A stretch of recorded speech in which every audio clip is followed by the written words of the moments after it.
It's small ripples, barely noticeable in the rhythm of their busy lives.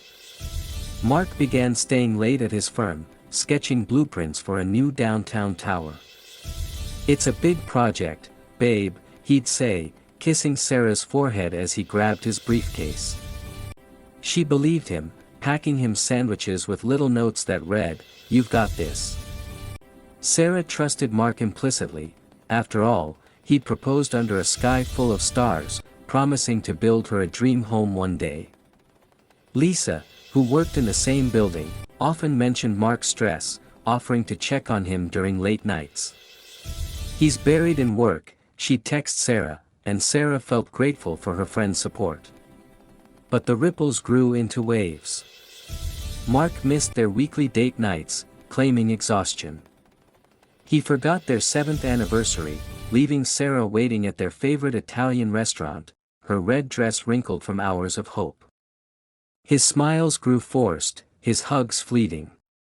Sarah suggested therapy, sensing a disconnect, but Mark waved it off, saying, "We're fine, just busy."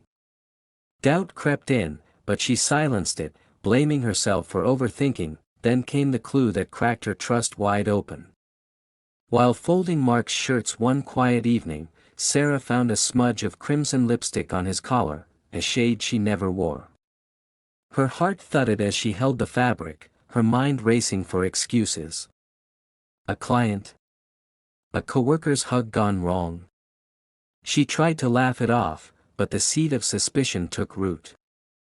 Late that night, Mark's phone buzzed on the nightstand, lighting up with a message from L. "Miss you already, Redheart." Sarah's hands trembled as she stared at the screen, her breath shallow. She didn't confront him then, paralyzed by fear of the truth. Instead, she watched him more closely, his hurried goodbyes, the way he guarded his phone, the faint scent of perfume that wasn't hers. Lisa, too, seemed off, canceling their coffee dates with vague excuses about work. Sarah's world, once solid, felt like it was built on quicksand, and she was sinking fast. The truth hit like a freight train on a rainy Tuesday afternoon. Sarah, wanting to surprise Mark, drove to his office with his favorite hazelnut latte, her heart hopeful despite the nagging doubts. She walked into the conference room, expecting to see him hunched over blueprints. Instead, she saw Mark and Lisa, tangled in a kiss that burned her eyes. The coffee cup slipped from her hands, splashing across the floor as her world shattered. "Sarah!" Mark gasped, pulling away, his face a mask of guilt. Lisa's eyes darted to the ground, her cheeks flushed with shame. The air was thick with silence until Sarah's voice broke through, barely a whisper, "How could you both do this to me?" The confrontation was raw, ugly. Mark admitted to a 6-month affair, his words cutting like knives. "I fell out of love, Sarah. Lisa, she gets me." Lisa sobbed, claiming it just happened during late-night work sessions, but her apologies rang hollow. Sarah fled, the rain mixing with her tears as she drove through Evergreen's blurred streets, memories of their trio, movie nights, shared secrets, Lisa's toast at her wedding, now poisoned by betrayal. The days that followed were a haze of heartbreak. Sarah moved out, signing divorce papers in a sterile lawyer's office, each signature carving away pieces of her soul. She rented a small apartment downtown, its bare walls echoing her loneliness. Friends tried to comfort her, but their pity only deepened her isolation. Lisa's voicemails piled up, pleading for forgiveness, but Sarah deleted them, erasing photos and unfollowing her on every platform. Mark moved in with Lisa, their new life splashed across social media, pictures of candlelit dinners and beach walks that mocked Sarah's pain. She threw herself into work, designing with a fury that hid her grief, but nights were relentless. She'd lie awake, replaying every moment, wondering where she went wrong.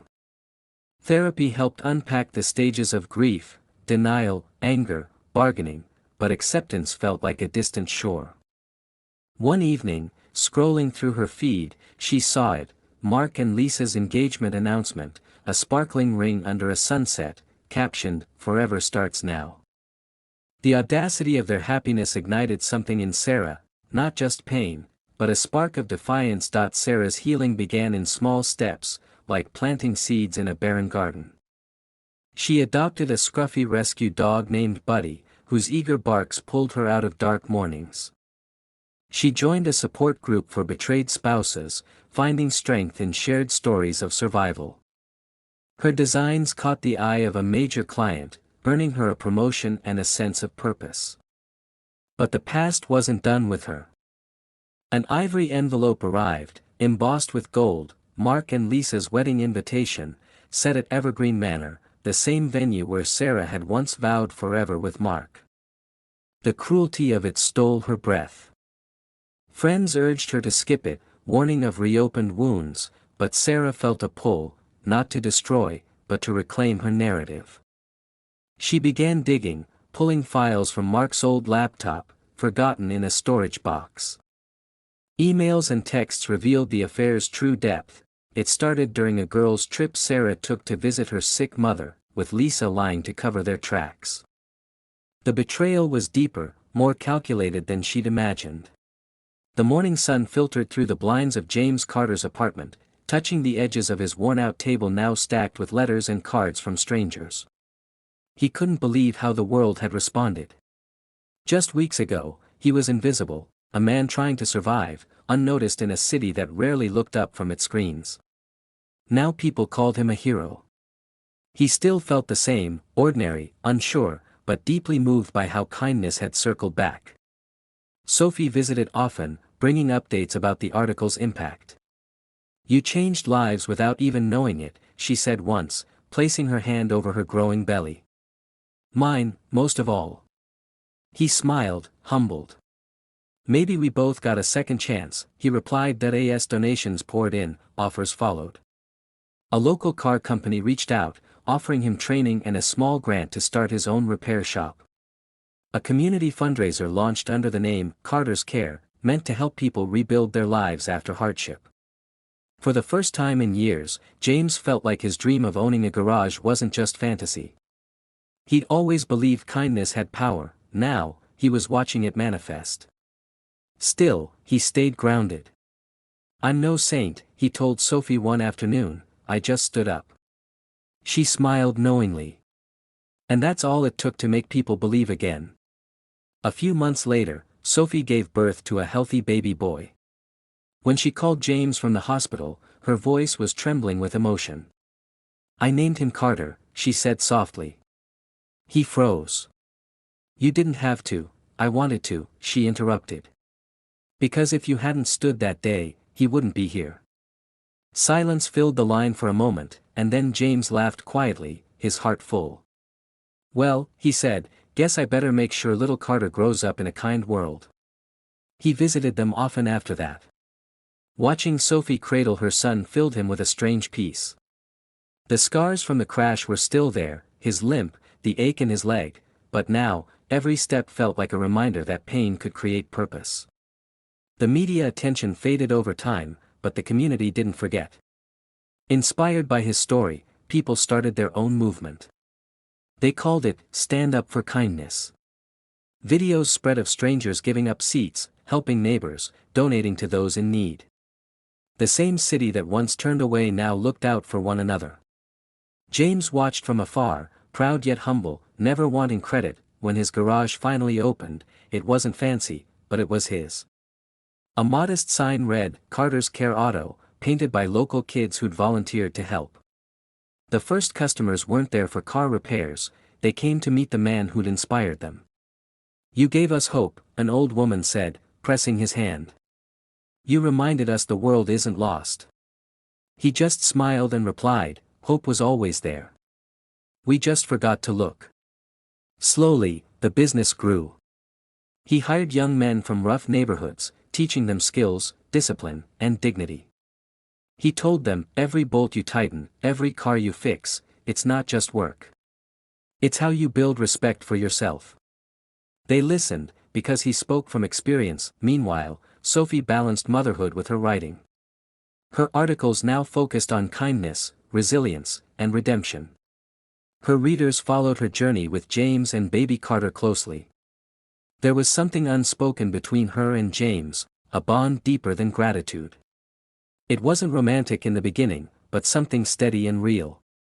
He became like family, the person she called when nights were long and the baby wouldn't sleep. He was there when she needed repairs, when she needed reassurance, or just someone to laugh with. Little Carter adored him, giggling every time James walked in, reaching for his strong hands. "Uncle James," the boy would squeal, tugging his shirt.